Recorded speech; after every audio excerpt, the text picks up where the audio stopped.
The ceremonial stone landscapes in this part of Vermont seem to recognize the ancient shoreline of the glacial lake.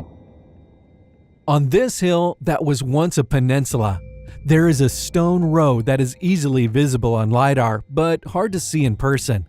The stone row is covered in vegetation and moss. In certain areas, it is almost completely buried. This stonework doesn't divide property. It's too low to have been used to keep in animals, and the high amount of quartz within is common in ceremonial stone landscapes. Across the Connecticut Valley in what's now New Hampshire, there is another hill that was once an island, and it too has a stone row that contains a high amount of quartz.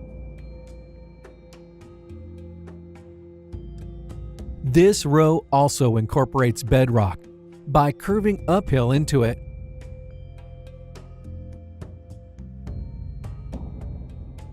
Running across the top of it,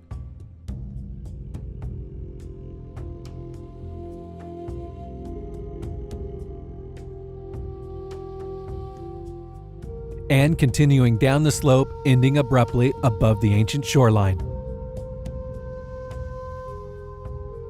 Where the Crown Point Road and Indian Road begins on the western side valley, there is an area where there once is an inlet of the glacial lake. Here, there are stone rows that overlook the now rich soil that has been turned into farmland. The stone rows begin and end on bedrock.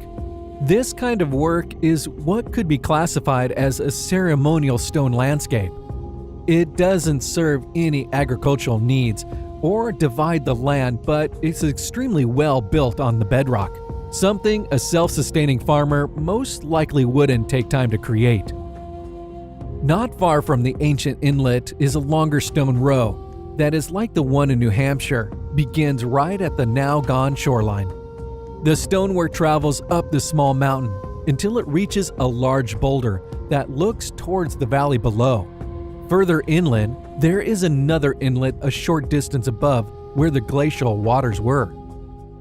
All along the ancient shoreline, there is stonework that seems to be recognizing where the glacial waters once were. Some of this stonework, such as this possible stone mound that has stone row running over the edge of it, is massive. The stonework continues into the mountains. Following along the road, there are many smaller stone mounds,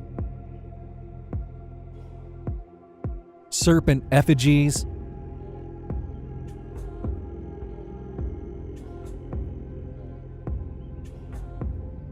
standing stones,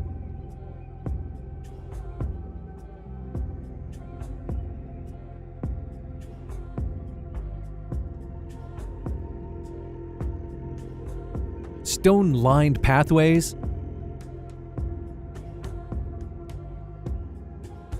and chambers with winter solstice alignments.